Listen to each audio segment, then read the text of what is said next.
What's going on, everyone? Welcome back to OCD Recovery. Let me pull this in a little bit. Obviously, you got Paul Little and I here at the same time. Oh, yeah, there we go. Dude, we did get a little bit of color today. I got pink as shit. You just tan. Except for your legs. My legs are really bad. Yeah. Except for his legs. So we're gonna, it's amazing.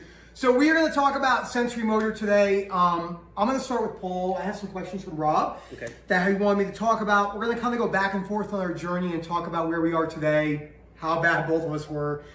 So the first thing Rob wanted me to ask you was, what was it like in the very beginning of your life? Like, how did you, now that you know you have OCD, what was it like in the beginning, 10, 12, 15, 16, 20 years old? I guess when I was older, I definitely had like some symptoms of OCD, but I didn't recognize it. I always just thought I was kind of different, or maybe I would always tell myself I was broken. I thought that I had something really wrong with me.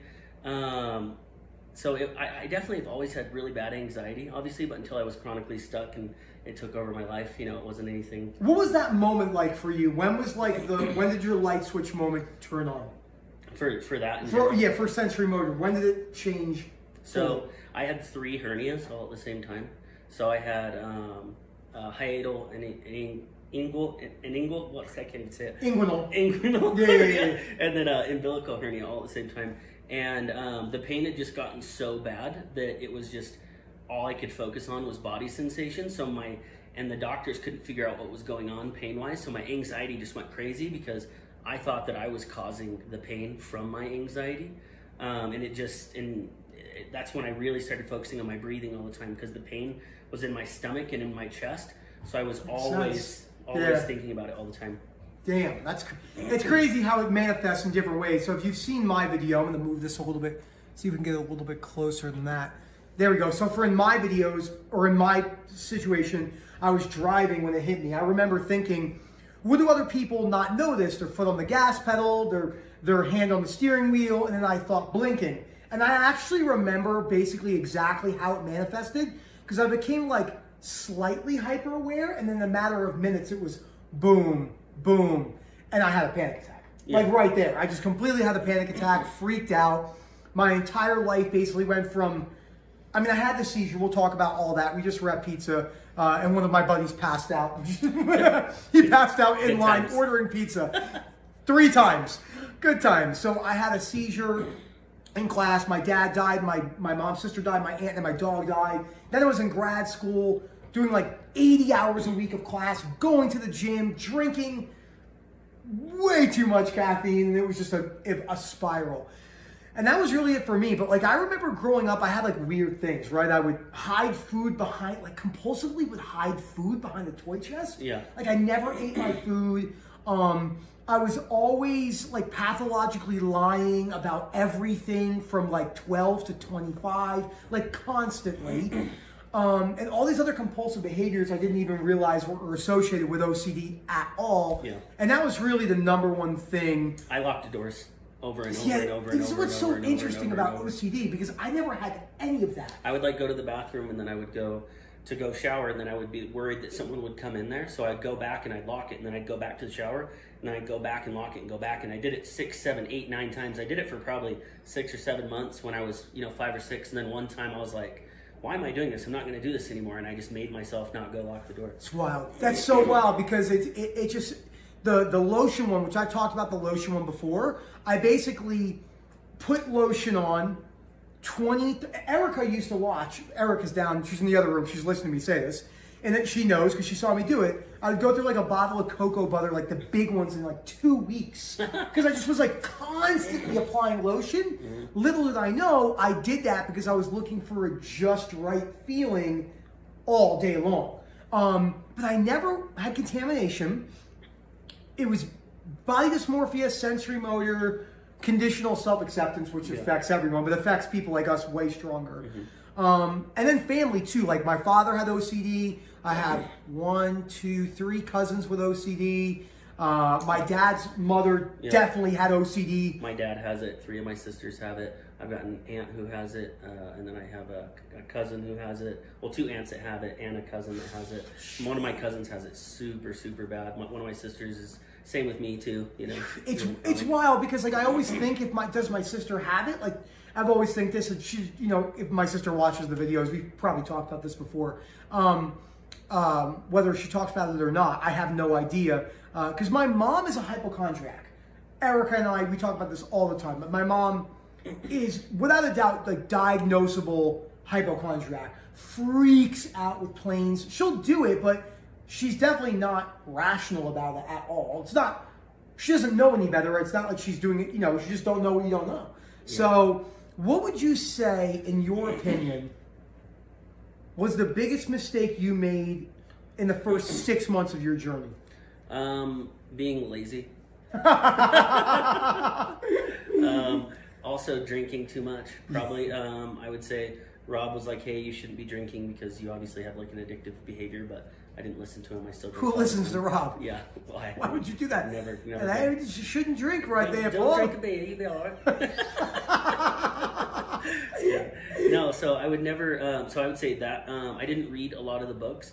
It actually took me a couple years to read all of the books.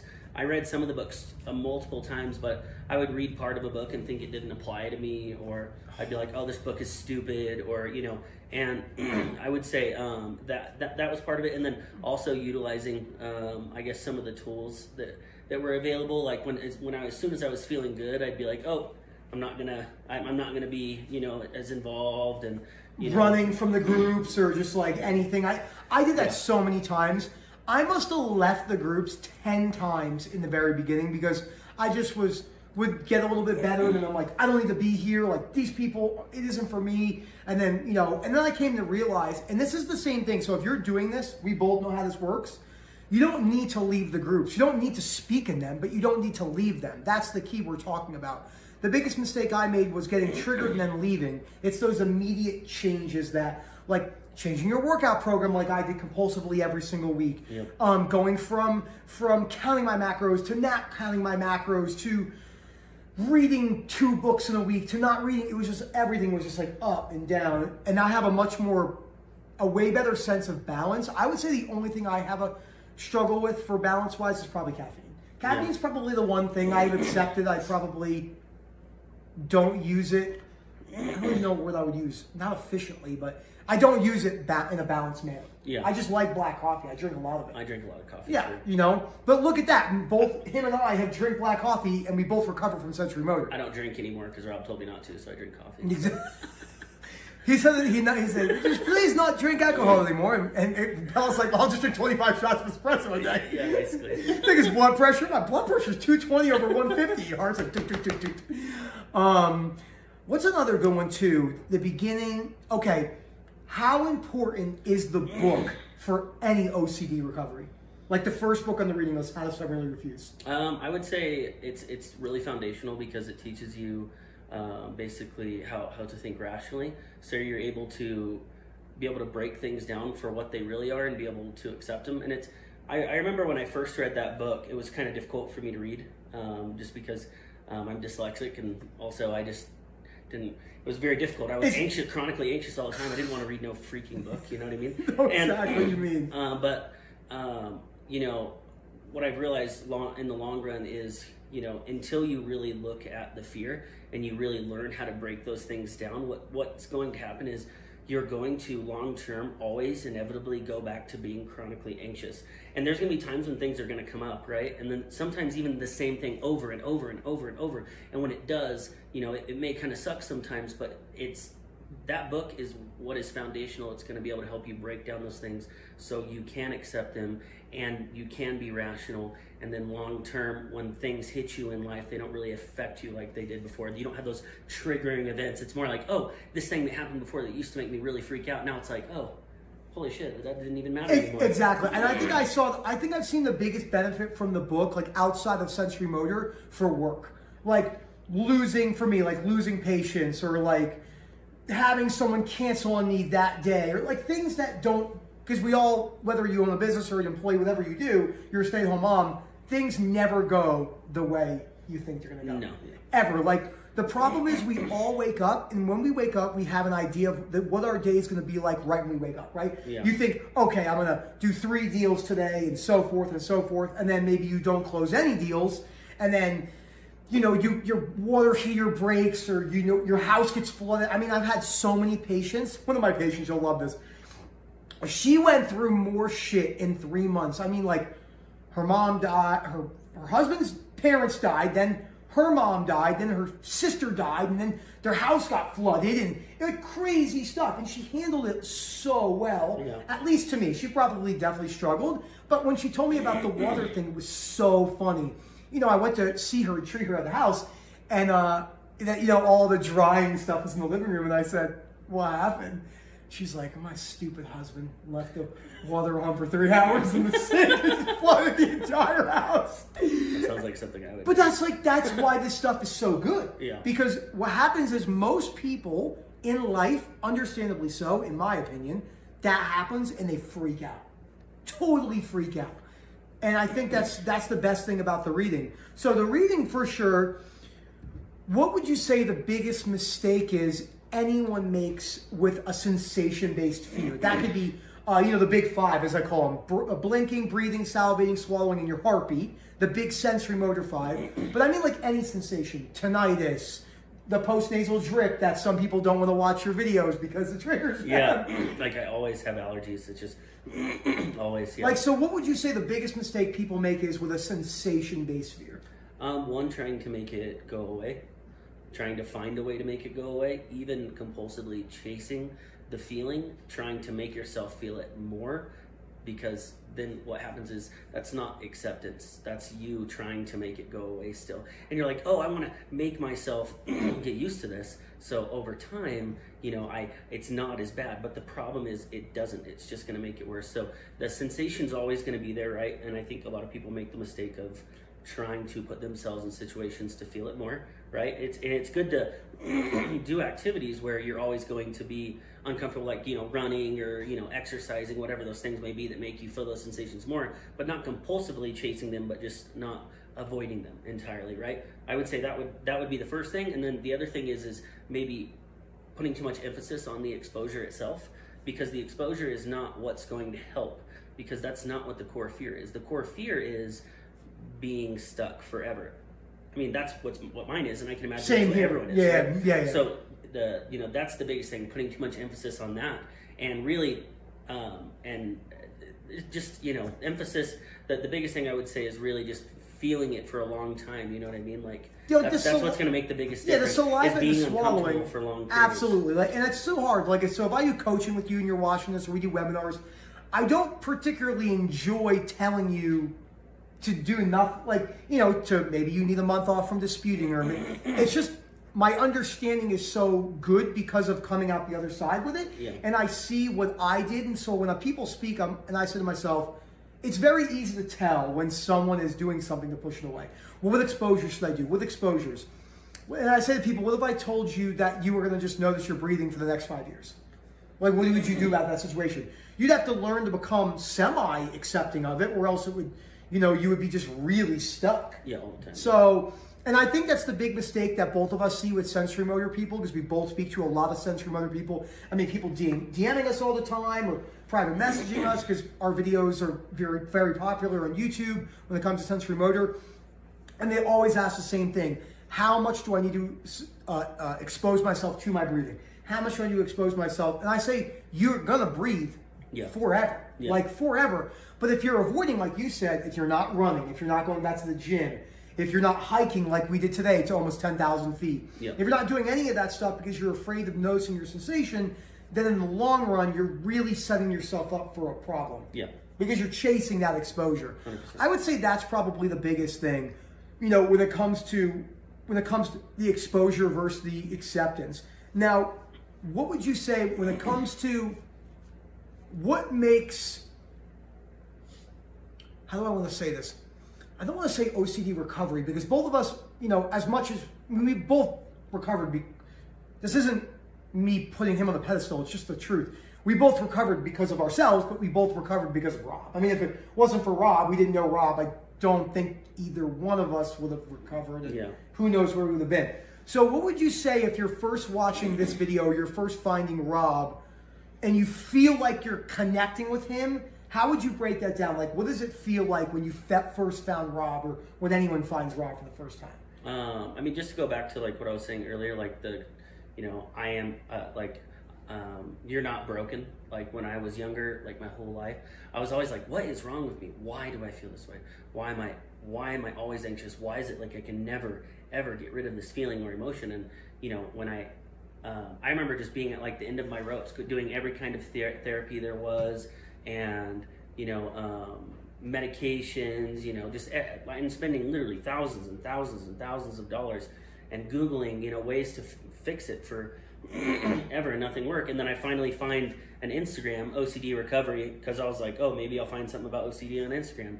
And then I start reading the post, and it says, you're not broken. And I remember reading that post and how much it resonated. And just initially when having that first conversation, talking to someone who really understands it, how much of an emotional connection it makes. Like it makes me really like believe like that I can, you know what I'm saying? Like, yes, it's crazy. Because to go from having no hope to thinking you're never going to get better and you don't understand what's wrong, to being able to understand that it is possible because other people are doing it. It's a pretty amazing feeling, bro. It's pretty crazy. And that's why we put so much content out, because when it comes to mental health,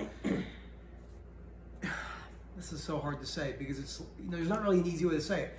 When it comes to mental health, there's a serious experience connection that people are looking for. Yeah. You're not going to your surgeon being, you want to be like, okay, this person is trained in open heart surgery. But when it comes to mental health, a lot of times with people that are really struggling, it's so nice to hear from someone who's been where. And this isn't to say that therapists and other coaches have no idea what they're talking about. I do think that OCD is highly it's simplified, everywhere, right? Oh, yeah. You can't just move with thoughts. Sensorimotor is it's almost like you're being waterboarded. That's how Rob and I talked about it. With the saliva one, it was like taking 2 Capri Suns underneath your mouth all day long. Yeah. And no amount of just leaving it there will make that go away because it feels so real. Mm-hmm. You are afraid of it being there forever. So it's just that addiction's the same way. Like one of my best friends has been recovered from heroin for a decade, coming up in 11 years or just hit 10 years.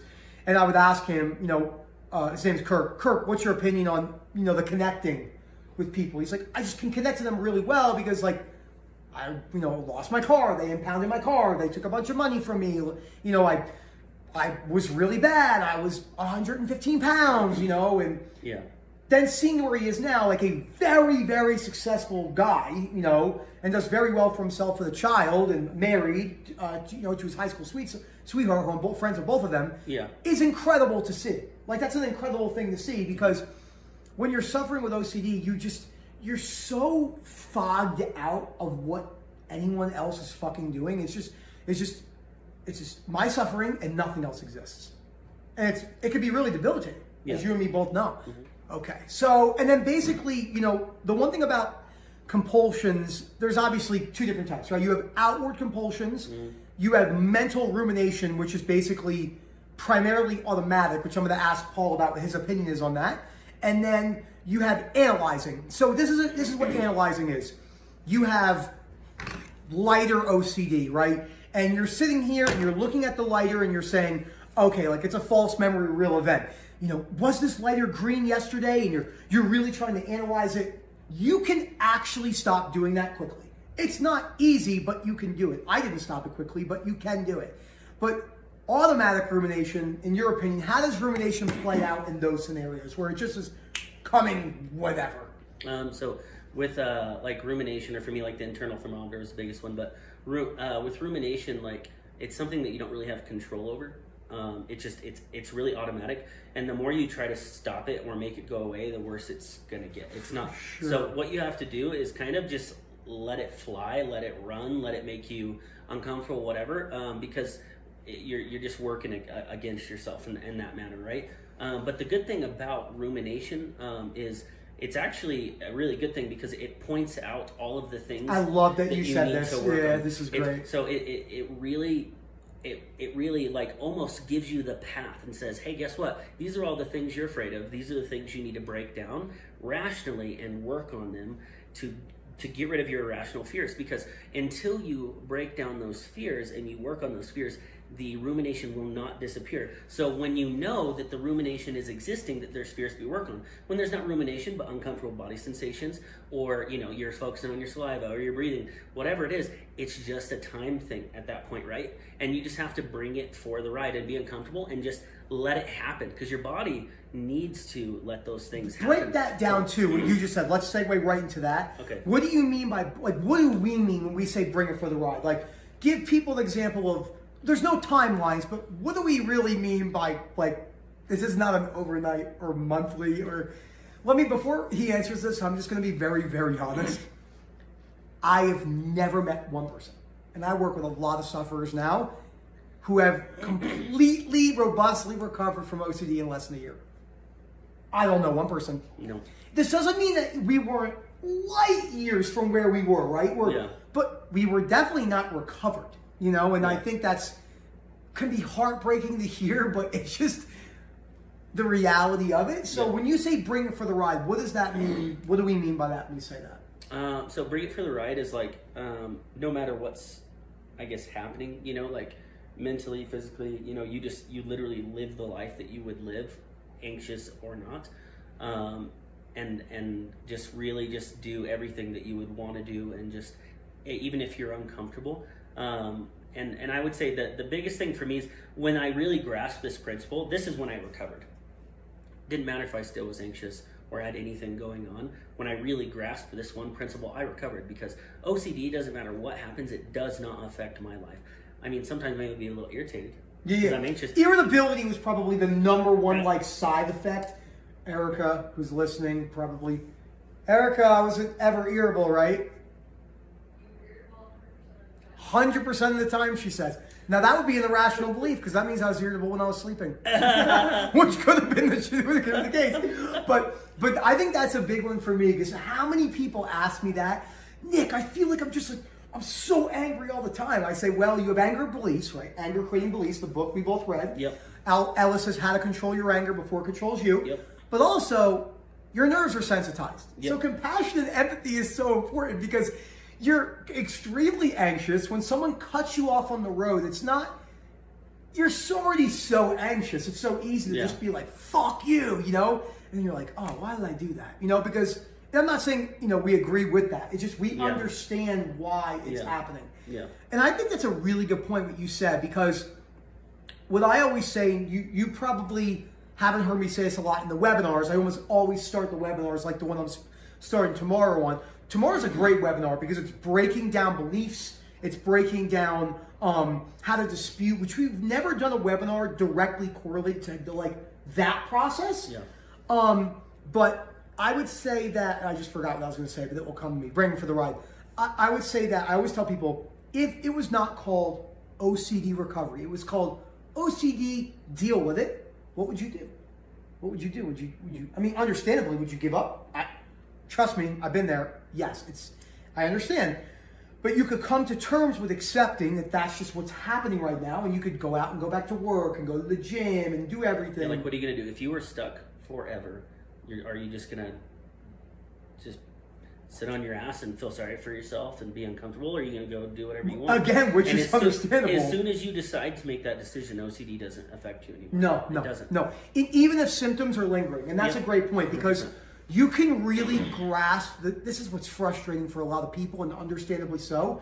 You can really grasp the recovery principles, but still be experiencing a lot of symptoms, because your nerves are so sensitized. Claire Weeks' book, Self-Help for Your Nerves, that they just take a while to not be sensitized. On top of that, years can take years, 3, 4, 5, 6 years. In some cases, it can. I don't think I really recovered from most of my physical symptoms for really past 3 years. And I still have them come up sometimes, but they don't affect me. Yeah, I would say same thing. 3 years. 3 years. Because when I made my 1 year recovery video, although I would say I was pretty good with sensory motor, I definitely had a shitload of physical symptoms, and then I developed. It was very funny. It was almost like Rob too.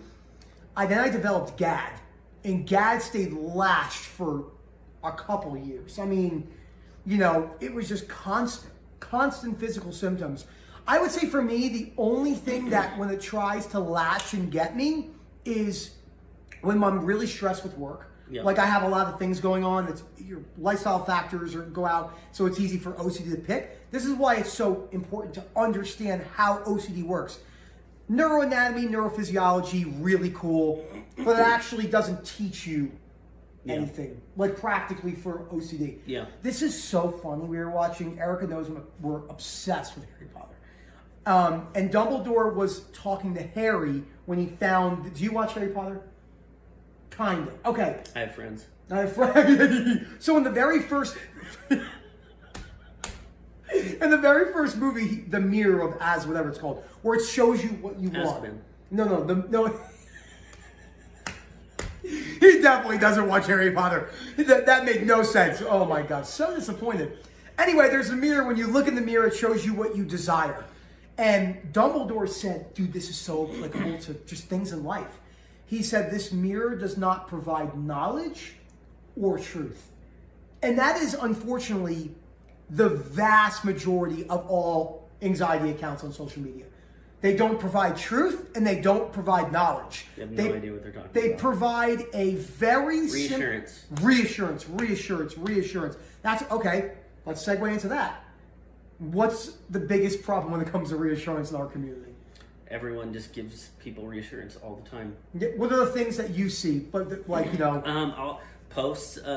You know, I remember when I would read forums, like before I really was on the Facebook group, and it was like everyone reassuring everyone in the same thing over and over and over. Or like when you make a post, like a really good, you know, someone will make a really good post and one or two people will comment, and then someone will be like, hey, what happens if, you know, I have this? And then 25 people are all like, oh yeah, me too, or oh, you're gonna be fine, yeah, your thoughts are just thoughts, you know, you're gonna be fine. If you see those words, you're gonna be fine, be prepared for your mind. It's just not true, you know? I mean, it's such a hard thing to talk about because I understand why we do it, right? It's our drug of choice, right? Yeah. But no amount of reassurance will give you the relief you're looking for. None.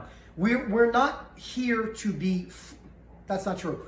We're here to be your friends and we're here to help you. We want to be friends with you, want to help you, but we will not give you, what does Rob say? It's like asking drugs from the police. Asking for drugs from the police. Yes, even like Rob, like he cracks me up sometimes because I'll ask him questions here and there just as, you know, and then he'll be like one word answer or he'll just heart it because he's trying to make sure that I'm not asking for reassurance. And Rob, and he's great at it. You gotta remember too, Rob has to err on the side of caution because there's so many people asking him for reassurance all day long. Thousands of people in the DMs and the Twitter, the Facebook, and all the coaching. I mean, it's a lot, you know? Yeah. It's for your own good. You're better off being confused and angry at me than me giving you reassurance. Yep. Because at least you being angry at me and confused will actually potentially lead you, to recovery. Yep. You know? And I think so. I think we covered a lot of stuff. I would say, and then we'll both end it on our own note. What would you say is the last piece of advice you would give to anyone suffering with OCD, no matter where you are in the journey? Last piece, like don't tell them. Like no, like what's? Sorry, I word that. What's the number one piece of advice you would give them? Oh man, number one piece of advice. I would say really put emphasis on the fear and work on becoming more rational and breaking down the fear. Well, can I make two, man? Of course, go ahead. So, for me, for the longest time, I didn't really work on the fears. I kind of just bullied my way, and I was uncomfortable. But eventually, OCD finds its way to maneuver around you doing exposures or pushing yourself really hard. You're not going to do push-ups into recovery. It's not going to happen. So, you know, I would say really breaking down the fears and spending time. I mean, 10, 15, 20 minutes a day for a few weeks at a time, and then taking time off, okay, and doing that, and you know, and really working on it. That would be it. And then the other one is, you know, like I said, just and I said it earlier, but when I really recovered, even if I had anything happen, was learning the principle of just bringing it for the ride, letting my body and mind just go crazy, doing whatever, and do nothing to try to make it go away. And doing that and just letting it happen has provided me more freedom and perspective than anything, because I'm willing to be uncomfortable and I'm okay with it, and I won't let anything stand in my way. That would be the biggest things I can tell you, bro. I love what you said too. That's a really good one. I'm going to use that in the webinar tomorrow. You can't do push-ups in the recovery. No, you can't. That's like not even. It's not possible. Yeah. And I would say for me, the number one piece of advice I would give, besides everything he said, totally 100% up there, if not the same as me, I would say working on recovery with the benefit idea of, if I recover, this is a benefit to my life. Not working on recovery as a need, working on recovery as a preference. That is such a subtle difference, because people work on recovery in every aspect, as you said in the very beginning, to rid themselves of how they're feeling. Working on recovery is a benefit. It's like going to the gym. It's beneficial to be healthier, but you actually don't need that. You really don't. Like, you don't need to be healthy and go to the gym at all to experience no anxiety and no chronic shame, no chronic guilt. I mean, we know people who are probably 400 pounds, 350 pounds, and they're not chronically anxious. They might not be healthy, but they're not chronically anxious because they've either accepted themselves, or they have their own beliefs that they don't want to do, or low frustration tolerance, whatever it may be. But the whole genesis of what I'm saying is, you don't need to recover. It's a major benefit, and you definitely want to do what it takes to recover, but if it never happens, you can still accept your life regardless. Yep. And I think that's key. So thank you guys so much for watching. It's so awesome to have both of us here. There's a bunch of webinars coming up. I'm going to put the webinar list underneath in this, because I don't have, I mean, there's usually webinars once a week. We cover everything. I know the new ROCD one just got put up for the end of July. We have a POCD one coming up. Sensorimotor happens every couple months, which I haven't told you yet, you're gonna hear this now. Rob wants you to come and speak for 20 minutes if you want as well. And just so you know, even if you don't have sensorimotor specifically, please come to it if you have groinal responses, contamination OCD, and the feeling of being contaminated, like ants are under your skin. Anything that's a sensation. Doesn't matter if it's sensorimotor. It's sensorimotor, and I'll gear it towards that, but we're going to talk a lot about how to bring down sensations. Yeah. So thank you so much for watching, guys. Dude, it was awesome. Dude, that was a great video. I'm super funny. We have to end it by, what's something funny we could say about Rob? I mean, just besides, go on to Instagram and look at that picture he posted of him at the coffee shop, and he's like, his body sideways. He's got this like super long torso and this super small head, and he just looks so goofy. We just talk shit about Rob. It's just great. He talks shit about us. He makes fun of us. He's like, you damn Jersey boys. Always a pleasure. Moment, we love you. Thank you so much for watching. Have a good one, guys.